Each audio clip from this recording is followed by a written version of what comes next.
Situation proche de l'état de guerre au Nigeria. Un attentat suicide a visé ce soir l'actuel président Jonathan Goodluck après un meeting électoral. Il n'a pas été blessé. Les deux kamikazes sont mortes.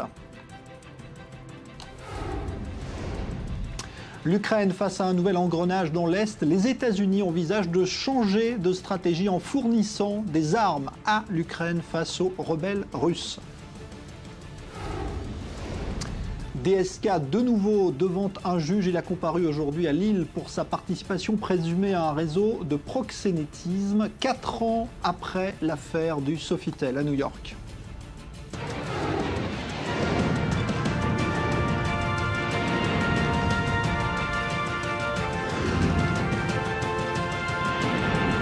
Grand Direct, avec Jean-Charles Banoun.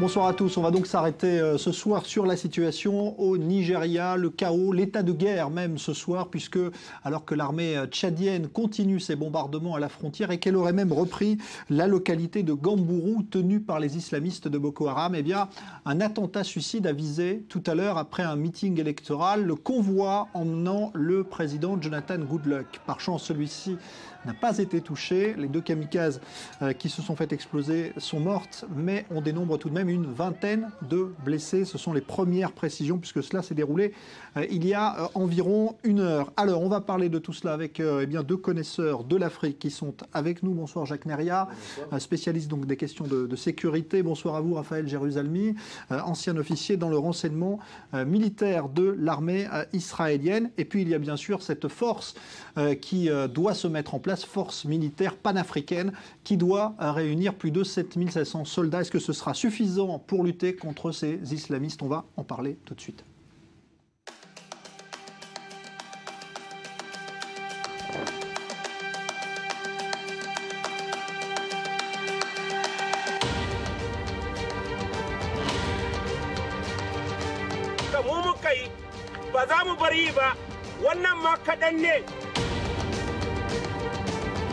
Terrorism, cross-border crime, and other transnational threats continue to challenge us.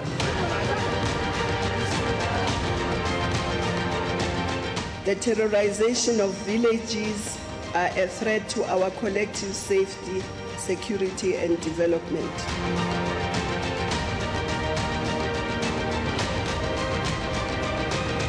Nigeria must move forward. Yeah. Nigeria is for the youth. Yeah. Nigeria is not for old people like us. Yeah. The youth must redefine this country.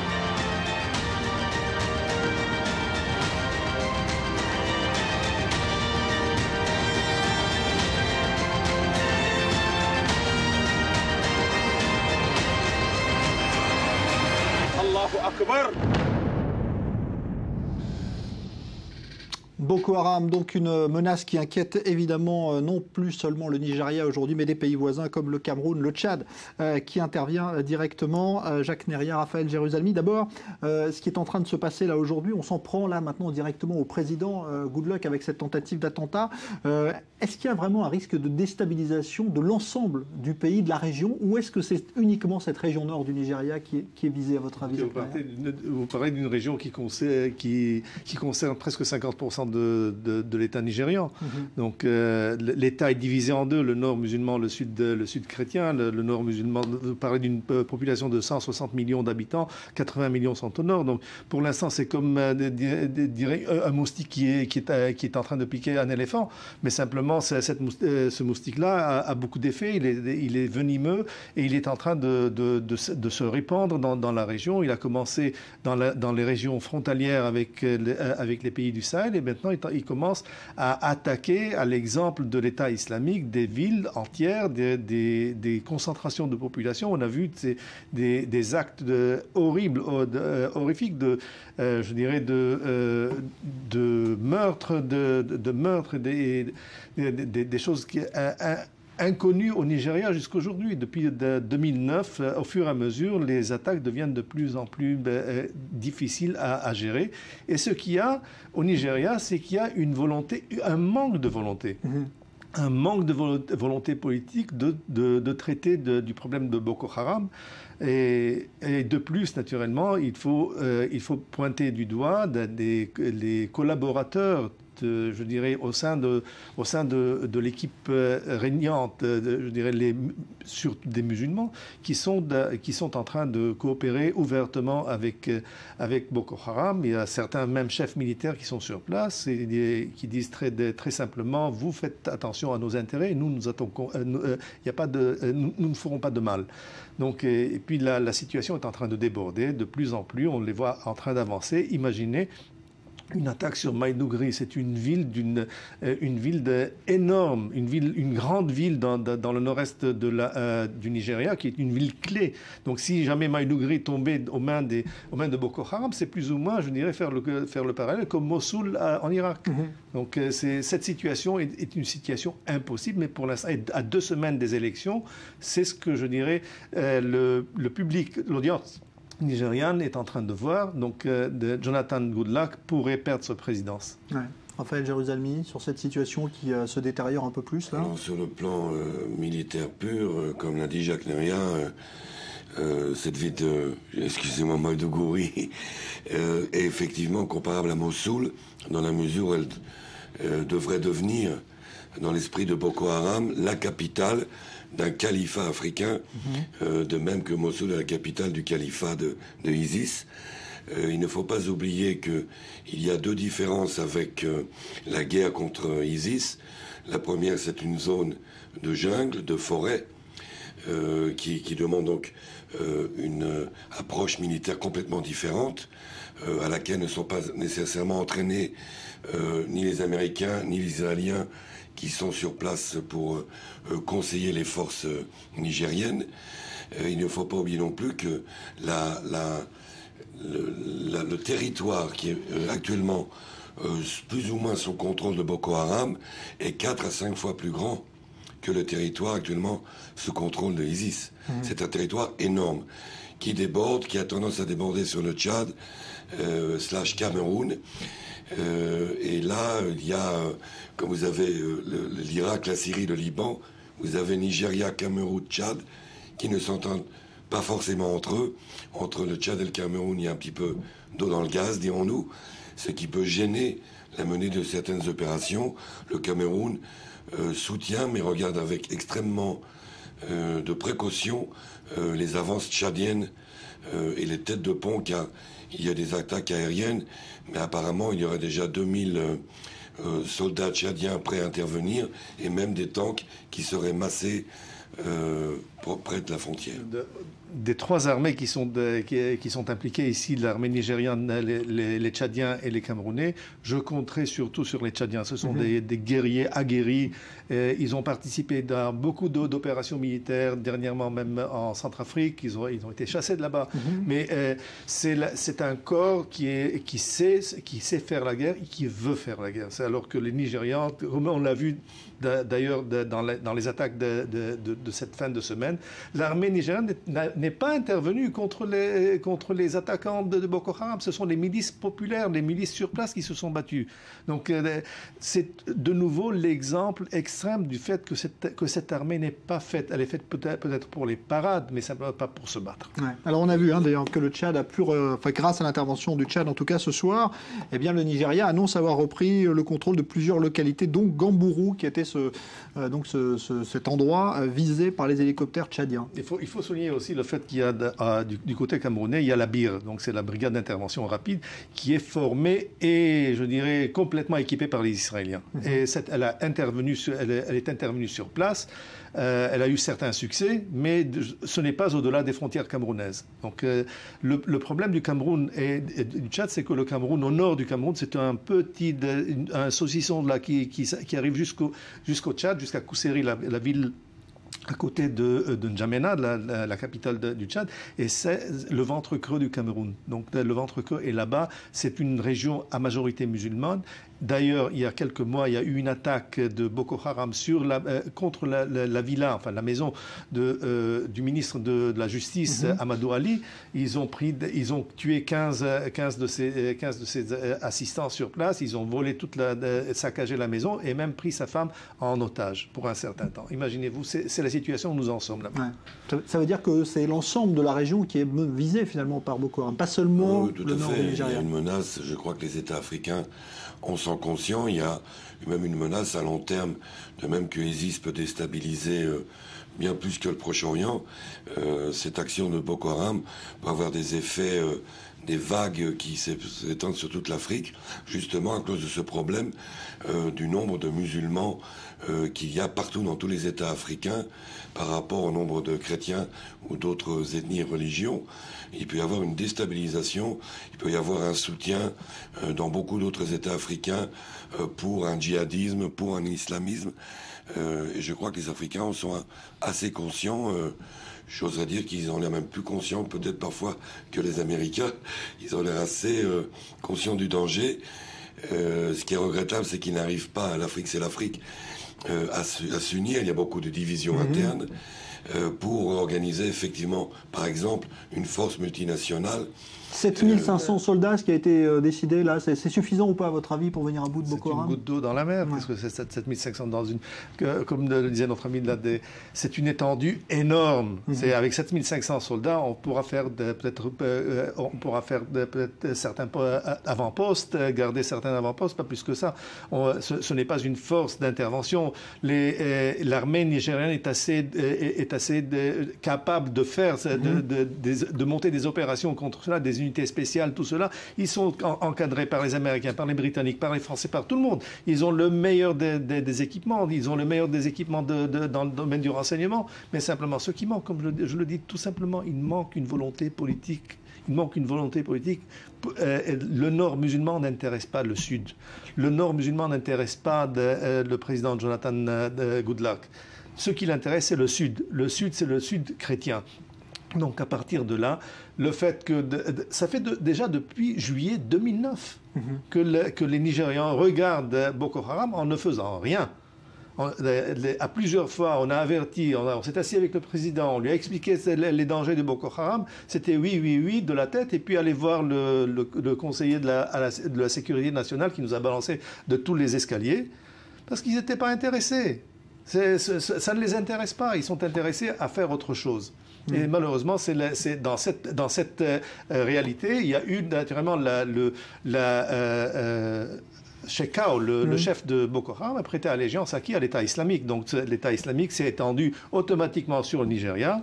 Il a une présence aussi au Mali, une présence en Algérie, une présence et en Libye. Donc tout le Sahel est tout simplement allumé par l'État islamique. Alors, je voudrais qu'on ait également un autre témoignage d'un spécialiste justement de cette région, c'est Philippe Hugon qui est en ligne avec nous, chercheur à l'IRIS, l'Institut des relations internationales et stratégiques. Bonsoir Philippe Hugon.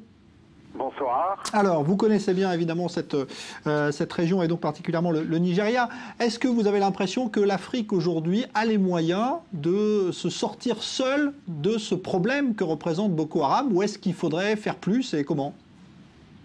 Écoutez, il est évident que par rapport à la gravité de la situation, à l'extension territoriale de Boko Haram, il faut que prioritairement ce soit les forces africaines, bien entendu, qui interviennent.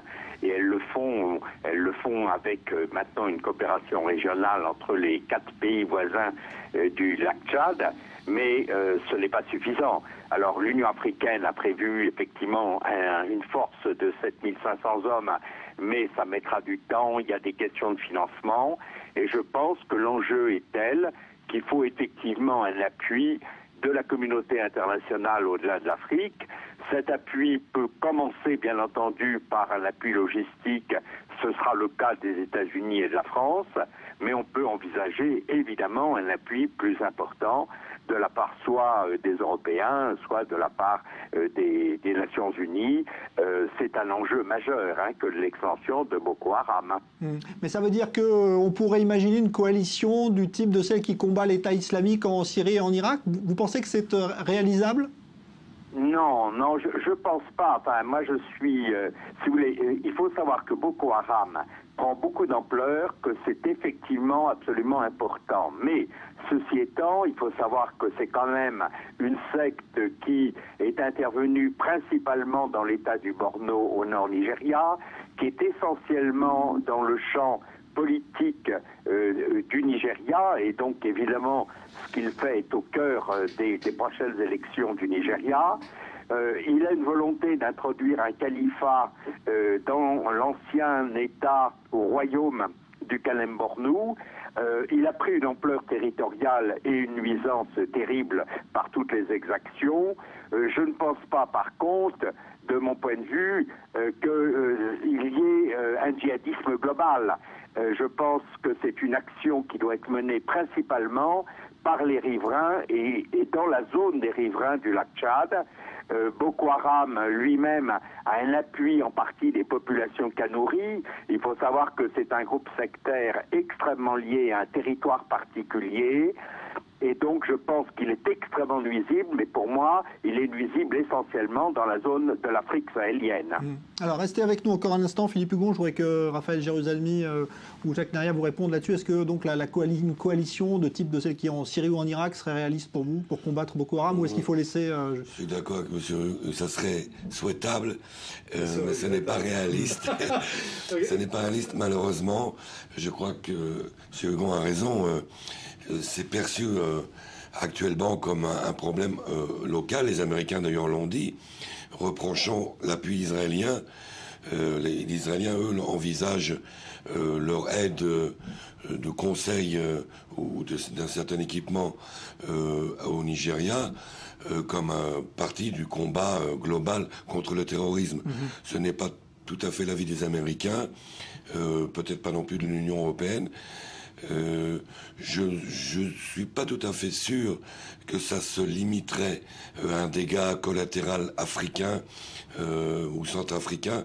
Je crois que ça peut déborder, je crois que ça fait partie de ce terrorisme global de Daesh, c'est lié, et je crois que c'est à combattre de la même manière, sur le même plan, mais malheureusement, je ne suis pas assis sur un banc ministériel ou gouvernemental pour décider. Les Américains ont proposé il y a quelques mois au Nigeria d'utiliser des drones qui seraient stationnés au Nigeria. Le Nigeria a refusé. Des Américains ont une mission sur place, CENTCOM a une mission sur place qui entraîne, qui supervise les livraisons d'armes, certains armements, certains radars et tout ça au Nigeria.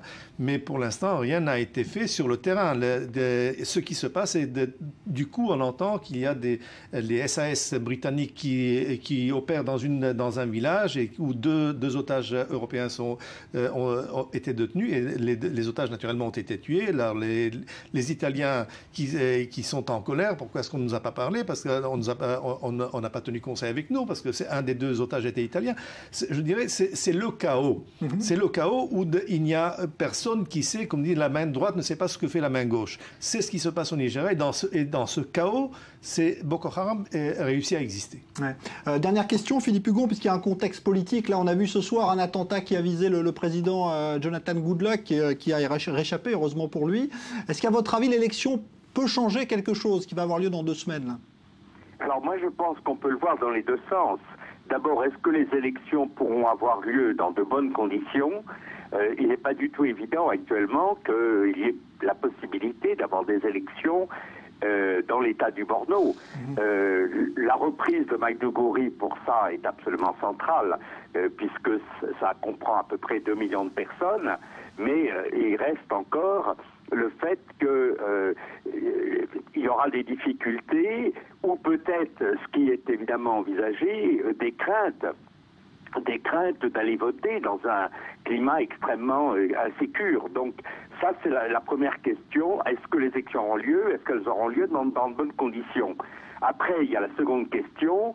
À qui va profiter la situation de Boko Haram au niveau des élections? Alors on peut dire que d'un côté, effectivement, la présence de Boko Haram montre l'inefficacité très grande du Nigeria, la manière dont l'armée n'a pas été suffisamment efficace, la manière dont le gouvernement et Goodluck Jonathan n'a pas pris vraiment sérieusement en compte les drames qui se jouent.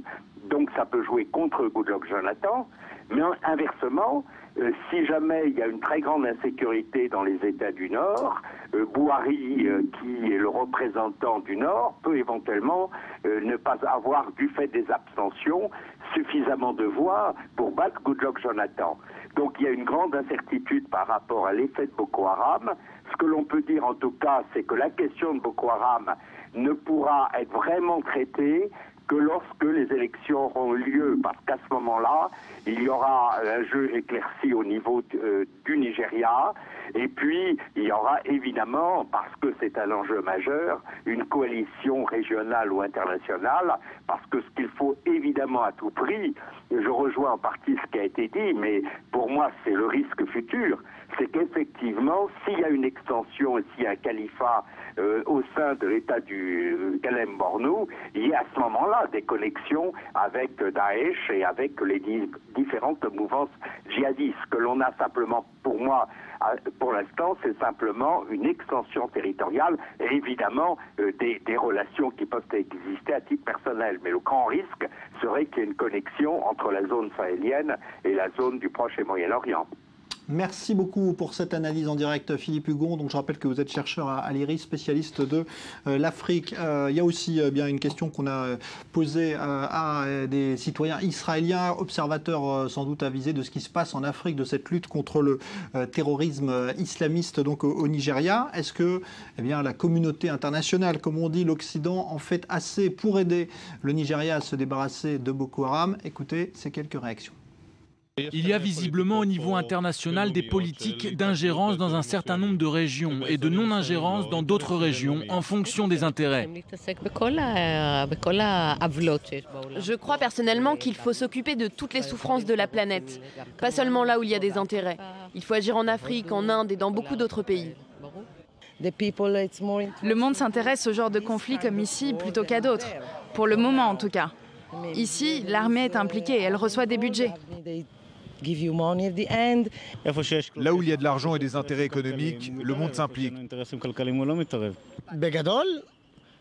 Les hommes restent des hommes, peu importe qu'ils vivent dans une démocratie ou dans le tiers-monde, mais il faut mettre un terme au conflit. Alors, Raphaël Jérusalemi, est-ce qu'on a moins d'intérêt justement à s'investir dans cette région du Nigeria parce qu'il y a moins d'intérêt économique, stratégique ou pas? Ou est-ce que finalement c'est... Il y a beaucoup d'intérêt économique. Le Nigeria, c'est le 6e pays de producteur de pétrole au monde. Première puissance économique africaine aussi. Bien sûr, le pays le plus peuplé en Afrique, il ne faut pas oublier ça. Le Nigeria, je dirais, c'est une pierre d'achoppement de l'Afrique. Si le Nigeria bascule, c'est toute l'Afrique qui va basculer. C'est pas drôle, pas drôle du tout. On a eu aussi un petit bénéfice diplomatique lorsque le Nigeria s'est abstenu aux Nations Unies, ce qui a empêché la résolution palestinienne de Mahmoud Abbas de passer. C'était quand même, ça valait déjà le coup pour avoir déjà ne serait-ce que cette voix nigérienne en notre faveur. Je pense que la dame qu'on a interviewée tout à l'heure dans la rue a entièrement raison. Je pense qu'il y a un devoir moral, un devoir de la défense de nos valeurs, de nos libertés, qui est exactement le même au Nigeria qu'en Syrie ou en Irak. Il y a d'ailleurs le même dilemme, car tout comme en Syrie, de l'autre côté, le régime de Goodluck Jonathan n'est pas spécialement un régime libéral éclairé. Il y a des problèmes de droits de l'homme, il y a des problèmes de corruption. Donc évidemment, mais enfin on est quand même encore loin de Boko Haram, qui est une organisation extrêmement violente, extrêmement barbare, contre laquelle n'importe quelle nation normale et éclairée doit agir, indépendamment de tout intérêt économique, diplomatique, ça vient après. À mon avis, c'est jouable. Le problème, on l'a dit, c'est le territoire. Je pense qu'en concentrant, il faudrait faire un petit peu un côté Kobani, c'est-à-dire en concentrant les combats sur Maïdougouri, j'y arriverai jamais. Par exemple, ça ferait rappliquer beaucoup de forces de Boko Haram dans un point précis, concentration de beaucoup de forces, et là, frapper. N'oublions pas que Boko Haram aussi, un petit peu comme dans Daesh, il y a beaucoup de divisions internes. Chekao ne contrôle pas tout le monde. Il y a des divisions tribales assez importantes. On pourrait jouer aussi sur ces divisions internes. Donc, on peut faire. Comme Jacques l'a dit, il faut la volonté des Nigériens eux-mêmes, et la volonté internationale et africaine.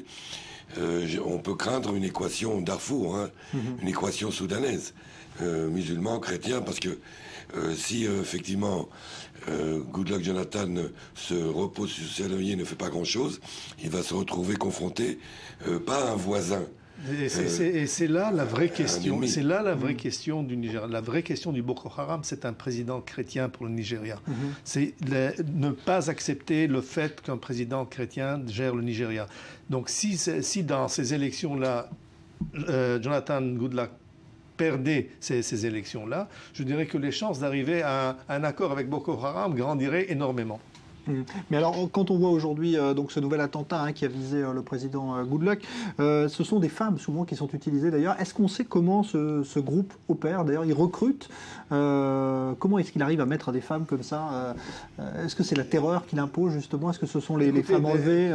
Connaissant les Nigérians pendant des années, ce comportement est bizarre. Il n'est pas dans le caractère des Nigérians. Je me rappelle très bien au début des attentats suicides, les suicidaires arrivaient au dernier moment, laissaient partir le camion et qu'ils sortent tout seuls. Moi, je ne me tue pas. Donc, je préfère vivre, je préfère la bonne chair. C'est la belle vie. Les Nigérians, ce sont des gens qui sont très agréables. Donc, c'est tout à fait, je dirais, hors de l'ordinaire de voir des choses pareilles. C'est le résultat d'un travail, je dirais, de conviction, d'endoctrination qui a été très poussé par les gens. Et surtout, ils sont menés, je dirais, par la famine et par la pauvreté. Les gens qui combattent avec Boko Haram, ce n'est pas l'élite du Nigeria. Ce sont des gens très pauvres qui n'ont rien à perdre et qui gagnent pour quelques sous pour donner pour leur famille et sont prêts à se suicider.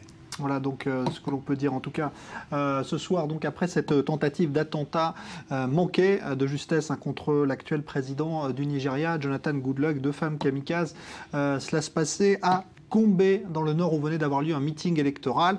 Il y a une vingtaine de blessés selon un premier bilan, et donc le Nigeria toujours dans le chaos. Merci beaucoup Raphaël Jérusalemi, merci à vous Jacques Neria. Dans un instant, on évoquera la situation en Ukraine, autre foyer de violence qui inquiète aussi la communauté internationale, à tel point que les Américains pourraient envisager de changer de stratégie et pourquoi pas livrer des armes à Kiev pour combattre les rebelles pro-russes qui pourraient donc pourquoi pas rallumer aussi la fameuse guerre froide d'il y a 40 ans entre les Américains et les Russes. On en parle dans un instant, restez avec nous juste après une pause.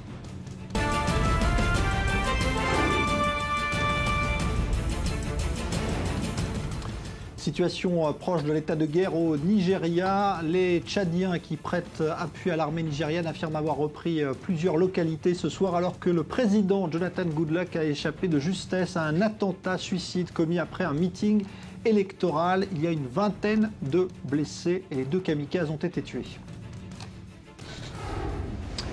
L'Ukraine face à un nouvel engrenage dans l'Est, les États-Unis envisagent de changer de stratégie en fournissant des armes à l'armée ukrainienne face aux rebelles russes. DSK de nouveau devant un juge, il a comparu aujourd'hui à Lille pour sa participation présumée à un réseau de proxénétisme 4 ans après l'affaire du Sofitel New York.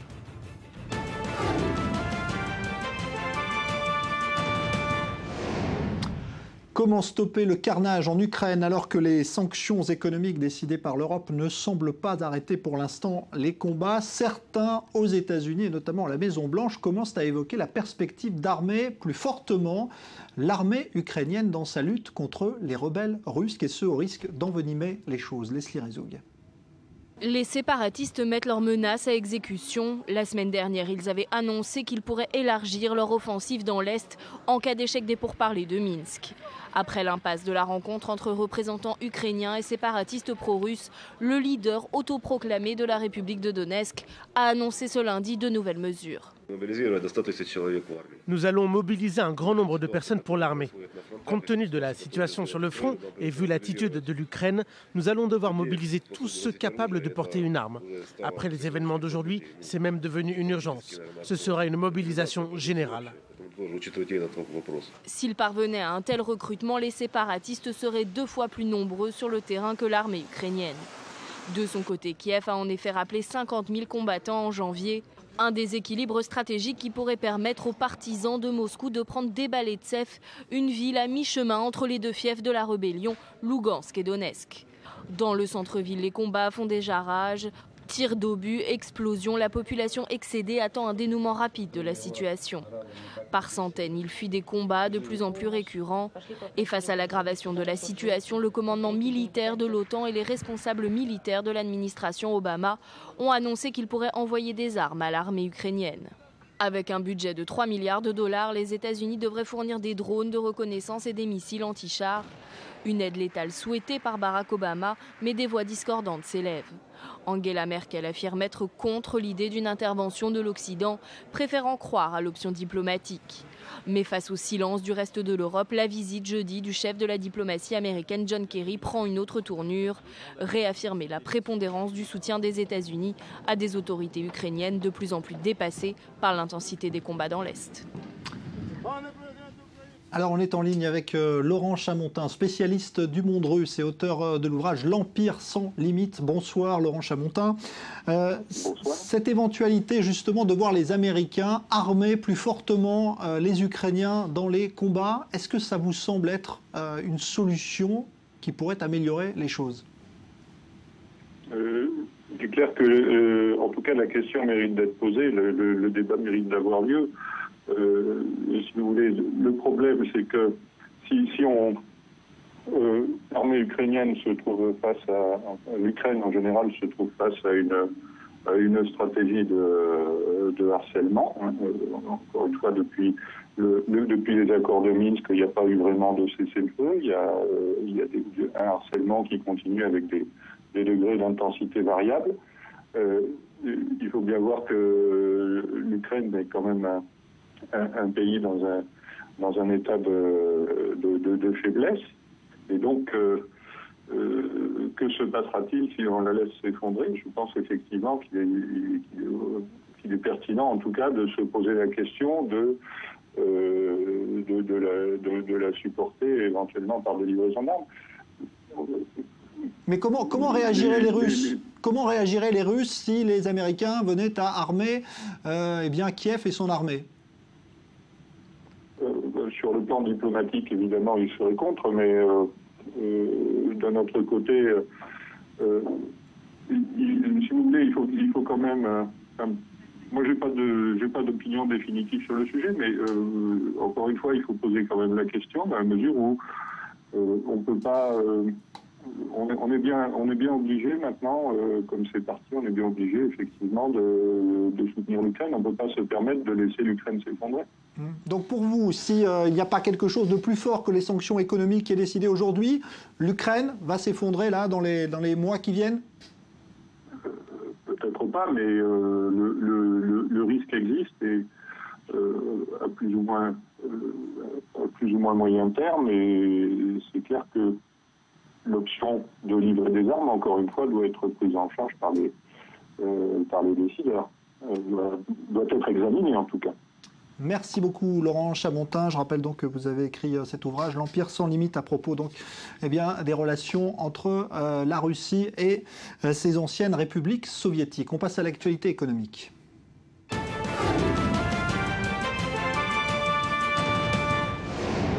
Et toujours en vedette, le nouveau gouvernement grec et sa tournée européenne qui se poursuit pour essayer de convaincre les Européens du bien fondé des nouvelles politiques envisagées à propos de la dette grecque. On en parle avec vous, Johanna Citruc, bonsoir. Bonsoir. La Grèce qui a décidé, en tout cas, de se débarrasser de ce que l'on appelle la Troïka. Oui, en fait, l'austérité en Grèce, c'est la contrepartie qui est exigée par la Troïka. La Troïka, c'est le FMI, le Fonds monétaire international, la BCE, la Banque centrale européenne et la Commission européenne. Et tout ça en échange d'un plan de sauvetage de 240 milliards d'euros pour pouvoir aider la Grèce à rembourser sa dette. Autrement dit, sans Troïka, il n'y a plus d'austérité. Et ça, le nouveau Premier ministre Alexis Tsipras l'a bien compris. Il tente donc de modifier ou même d'abolir cette Troïka. Et pour atteindre son but, eh bien, rien de plus efficace que d'aller convaincre les dirigeants européens les uns après les autres. Il est donc attendu en Italie mardi, en France mercredi. Aujourd'hui, c'est à Chypre qu'il s'est rendu. On l'écoute. J'estime que c'est un développement nécessaire et mûr pour l'Europe. C'est mûr parce que depuis que le Parlement européen a débuté ses recherches, quasiment toutes les institutions européennes ont admis que ce mécanisme, la Troïka, ne possède pas le statut institutionnel, démocratique ou légal au niveau européen. Et c'est nécessaire parce qu'aujourd'hui, plus que jamais, l'Europe a besoin de respirer. Alors, Tsipras, donc on l'a vu à Chypre, le ministre des Finances, lui aussi, qui est sous l'œil des médias, eh bien, le ministre grec des Finances était à Londres.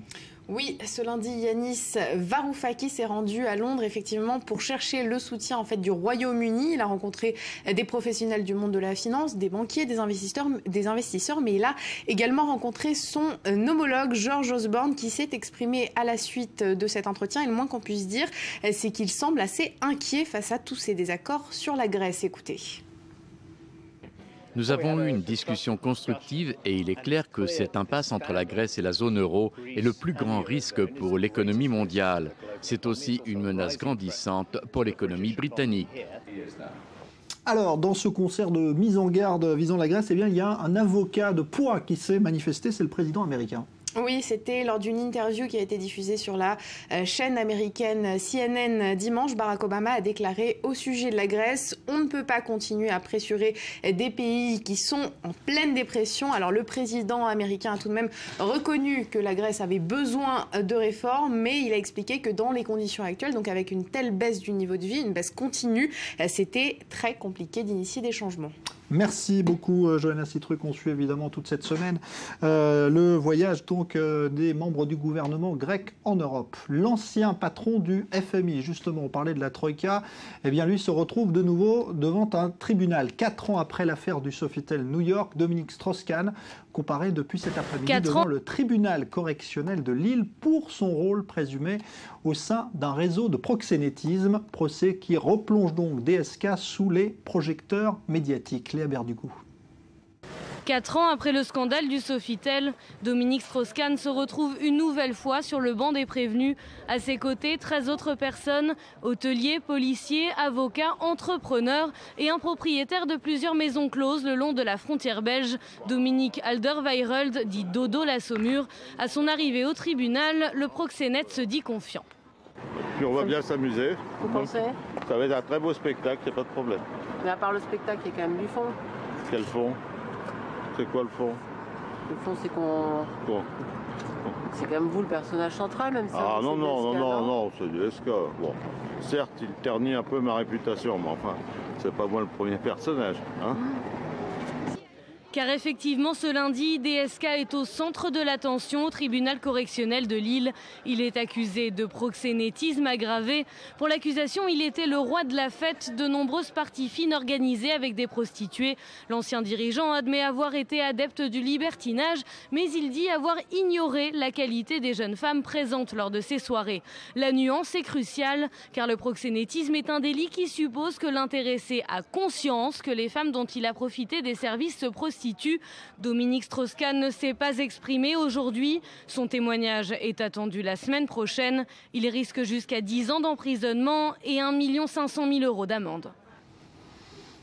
Voilà, procès qui va donc durer plusieurs semaines. En Iran, on évoque à présent le retour en politique de l'ancien président, l'ultra-conservateur Ahmadinejad, battu par le modéré Rouhani lors de la dernière présidentielle. Il tente un étonnant comeback en utilisant les techniques de communication les plus modernes qu'il a pourtant combattu avec ses partisans. Mathias Inbar. C'est le grand retour de Mahmoud Ahmadinejad. C'est du moins lui qui l'annonce spécifiquement sur sa page internet créée pour l'occasion. Ce n'est pas dans un entretien à la télévision d'État, mais bien sur son site où il apparaît souriant que l'ancien président iranien annonce son projet politique. Celui qui a observé le silence depuis la fin de son mandat et l'élection du président modéré Hassan Rouhani en juin 2013 protège son image et véhicule un message bien rodé. Il se présente comme l'unique favori du guide suprême, l'ayatollah Ali Khamenei. En toile de fond de ce retour sur la scène politique, les débats entre réformateurs et conservateurs en ordre de bataille en prévision des prochaines législatives prévues début 2016. Mais si Ahmadinejad se présente comme le sauveur d'un Iran pris à la gorge par les sanctions économiques et un niveau du pétrole au plus bas, son camp ne l'entend pas de cette oreille. car les conservateurs lui reprochent sa gestion du pays entre 2005 et 2013. Et surtout, le niveau de corruption 136e sur 175 dans le classement 2014 des pays perçus comme corrompus par l'ONG Transparency International. Mais alors que le camp réformateur de Rouhani ne parvient pas à se sortir des sanctions internationales imposées par les Occidentaux face au programme nucléaire controversé, reste à savoir si les Iraniens ne préféreront pas soutenir celui qui se présentait à l'époque comme le défenseur d'un Iran fort, en mettant en avant la lutte anti-occidentale et surtout anti-israélienne. Et on passe aux élections en Israël, justement la politique.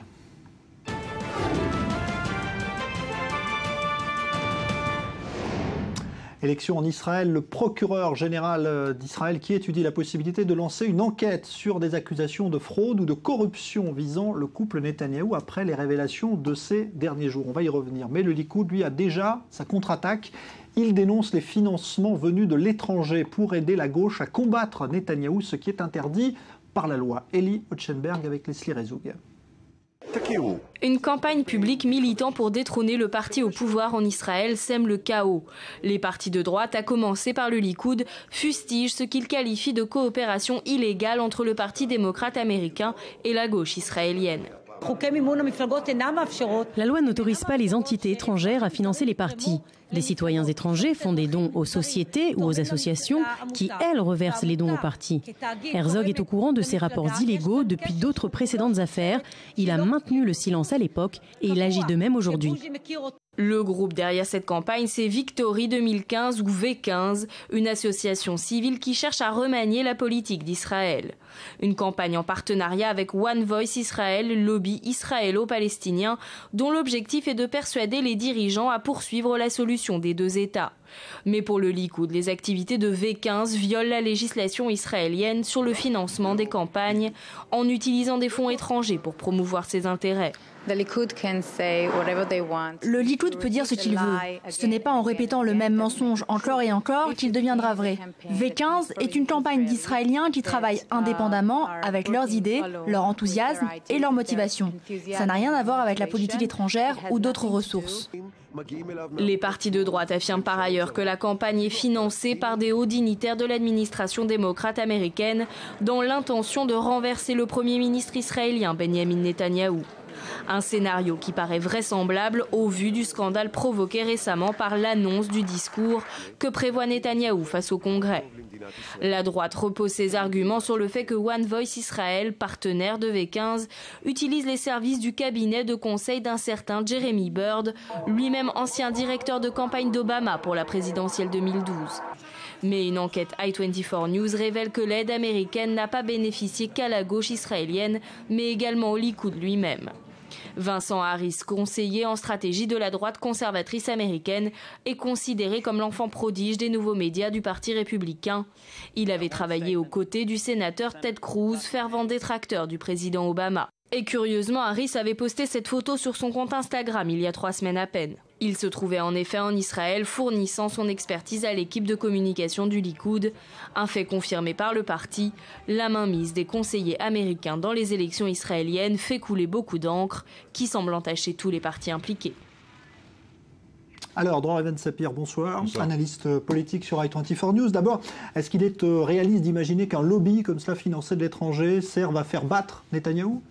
Non, et puis on a vu que des conseillers américains agissent dans les deux côtés en fait, et c'est pas nouveau, c'est pas une surprise. Au cours des précédentes consultations électorales, des précédentes campagnes, vous aviez des experts en communication politique, en stratégie électorale, qui travaillaient en fonction de leur affiliation personnelle avec le Parti travailliste, avec le Likoud de Benjamin Netanyahou, avec le Parti d'Yair Lapid également, un expert très connu en sondage qui a fait du bon travail puisque Lapid a été le succès surprise des dernières élections. Donc rien de nouveau maintenant concernant le problème du financement. Là, il ne s'agit plus du problème des conseillers politiques, mais du problème du financement. Effectivement, la loi en Israël est très claire. Il est interdit à des étrangers, à des non-israéliens, de financer des partis politiques. Par contre, un citoyen qui n'est pas israélien peut tout à fait financer une association israélienne.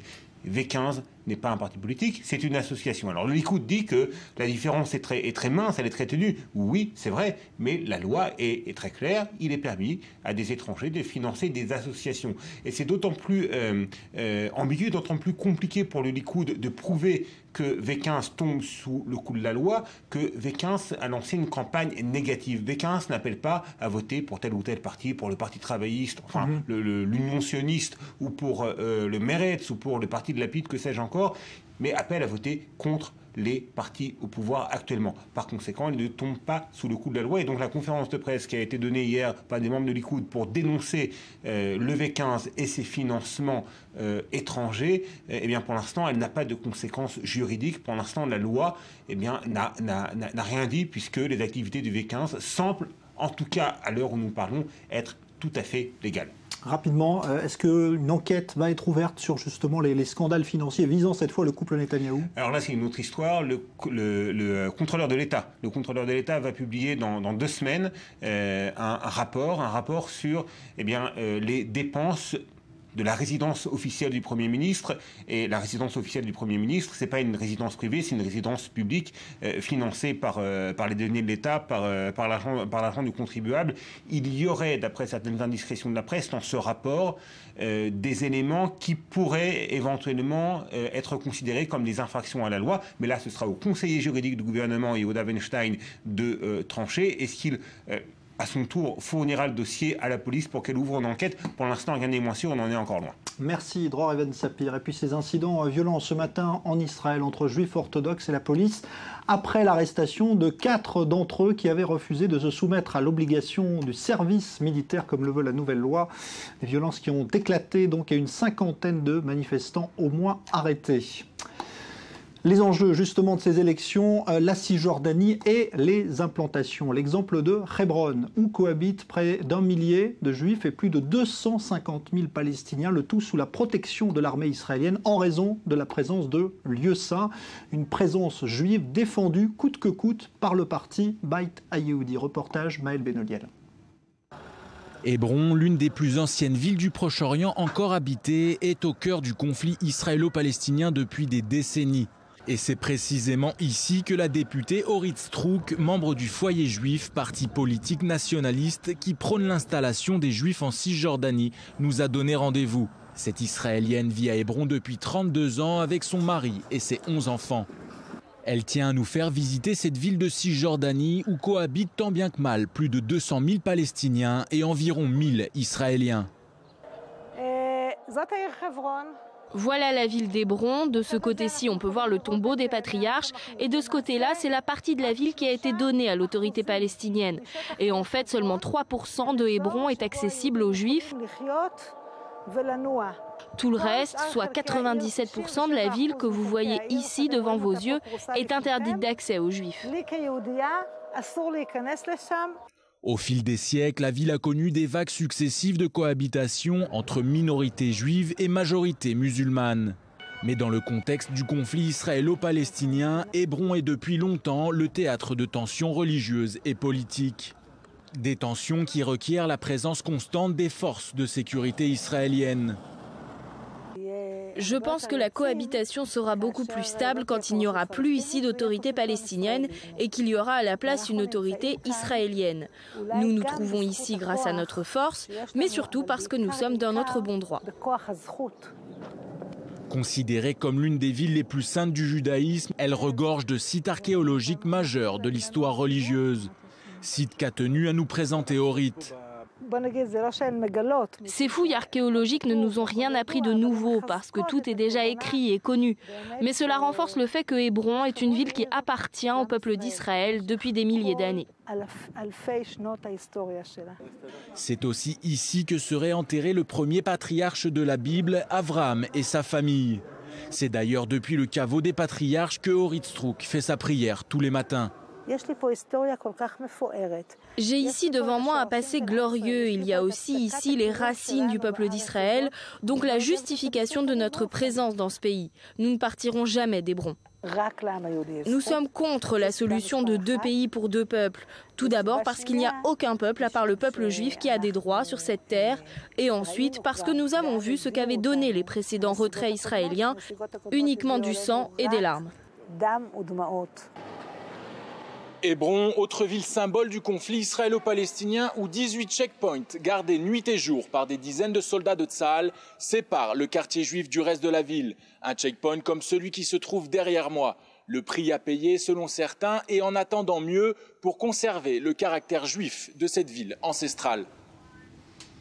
La Jordanie a décidé d'autoriser le retour de son ambassadeur en poste en Israël. Il avait été rappelé en novembre dernier suite aux violences qui avaient éclaté sur l'esplanade du Mont du Temple à Jérusalem. Et puis en Égypte, nouvelle condamnation à mort prononcée par la justice aujourd'hui. 183 membres des frères musulmans condamnés à la peine capitale pour avoir tué 13 policiers lors d'émeutes au Caire en août 2013. À suivre ce soir dans l'émission Reportage juste après le Grand Direct, une illustration de la coexistence possible entre toutes les communautés. Cela se passe dans le nord d'Israël et plus précisément dans un hôpital. Reportage extrait. Nous sommes à Naharia, à 10 km de la frontière libanaise et à une cinquantaine de kilomètres de la Syrie. Les villages arabes et druzes jouxtent les kibboutz et les petites localités de la région. Comment les conflits entre certaines communautés ou entre certains pays voisins se font-ils ressentir à l'hôpital ?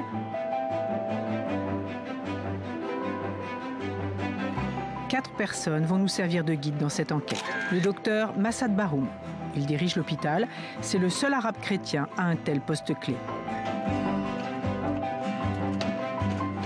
Il a accepté de nous ouvrir le service des urgences de son hôpital. Nous y sommes accueillis par 3 soignants issus des différentes communautés qui habitent la région. Noah Al-Bader, jeune infirmière druze. Ifat Ganon, jeune infirmière juive.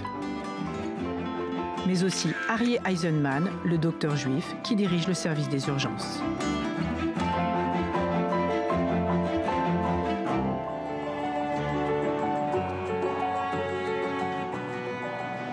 Quand on a franchi la porte de cet hôpital, on cesse d'être arabe, juif ou autre.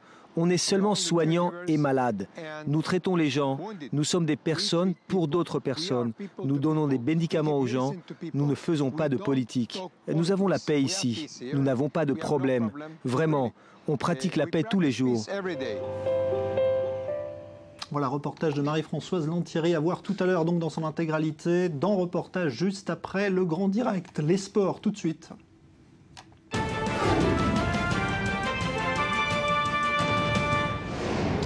Bonsoir Lise Barenbaum. Bonsoir. Alors la course est officiellement lancée pour la présidence de la FIFA puisque depuis aujourd'hui on a toutes les candidatures, on y voit clair et on a vu notamment ceux qui se sont désistés. Oui, alors il n'y a plus que 4 candidats aujourd'hui en lice pour la présidence de la FIFA. Jérôme Champagne, l'ex-vice-secrétaire général de l'institution, n'a pas obtenu les 5 parrainages de fédération nécessaires. Il a quand même remercié dans une lettre les 3 fédérations qui l'ont soutenu. Et il a aussi dénoncé au passage le manque de courage de certains qui n'osent pas braver l'actuel président Sepp Blatter. Donc une allusion à peine voilée à Michel Platini, le président de l'UEFA. Et puis autre candidat malheureux, l'ex-joueur du PSG David Ginola, qui a été beaucoup moqué parce qu'il a été embauché et surpayé par un bookmaker irlandais pour participer. Lui non plus n'a pas eu les 5 parrainages requis. Donc il reste à présent plusieurs candidats, dont Figo. Hein. Oui, alors il reste 3 personnes en face de Blatter. On l'a su il y a quelques semaines, le prince jordanien Ali bin Al-Hussein et puis l'ex-international portugais Luis Figo, qui a déjà reçu le soutien de personnes importantes, notamment José Mourinho, l'entraîneur de Chelsea, mais aussi les anciens joueurs Patrick Vieira et Raoul. Je vous propose d'écouter ses propos. FIFA has to change with the times. La FIFA doit s'adapter à la modernité, elle doit devenir plus transparente, elle doit répondre aux attentes de notre époque. Je n'ai rien contre M. Blatter, en réalité je l'aime beaucoup d'un point de vue personnel. Cependant, quelqu'un qui a dirigé une organisation pendant tant d'années et qui a donné une mauvaise image à son institution ne peut plus être la figure de proue d'une opération de modernisation qui doit donner lieu à une nouvelle FIFA. C'est impossible. Alors ça, c'était pas Figo, parce qu'on l'aurait reconnu. Non, c'était le président de la fédération néerlandaise, Michael Van Praag, qui se présente aussi, qui a de réelles chances. Il n'est pas très connu du public, mais il a fait parler de lui l'été dernier, parce qu'il a osé critiquer devant Sepp Blatter sa gestion de la FIFA, et lui, il a le soutien déjà de 6 fédérations, donc il a sûrement une chance face à Sepp Blatter. Allez, on va écouter Figo, cette fois le vrai. La FIFA doit redevenir une organisation respectée et aimée dans le monde. Le football doit rester la priorité de la FIFA. J'ai discuté avec de nombreux spécialistes, des joueurs, des entraîneurs et des présidents de fédérations. Tous pensent qu'il faut faire quelque chose. J'ai été footballeur professionnel et j'ai travaillé dans le monde du football à tous ces niveaux durant toute ma vie. Je pense que je sais ce qui est bon pour le football. Vous pouvez compter sur moi. Voilà, tous contre Blatter, c'est quand ? Le 29 mai prochain, l'élection. Eh ben voilà, merci beaucoup Lise Barenbaum. On a peut-être le temps de montrer quelques images du Super Bowl la nuit dernière, les victoires des Patriots de justesse face aux Seattle Seahawks. Peut-être qu'on va le voir à l'image, en tout cas ils ont gagné, vous me le confirmez Lise Barenbaum ? Ils ont gagné le 4e Super Bowl de leur histoire face à 160 millions de téléspectateurs, un spectacle exceptionnel, suivi par beaucoup de monde. Donc. Merci beaucoup. Voilà, on a vu effectivement le ballon de la victoire, le touchdown de la victoire pour l'équipe de Boston. Dans un instant, l'invité du Grand Direct, ce sera Marine Le Pen en duplex depuis notre studio à Paris. On parlera évidemment politique, mais aussi situation ici au Moyen-Orient. À tout de suite.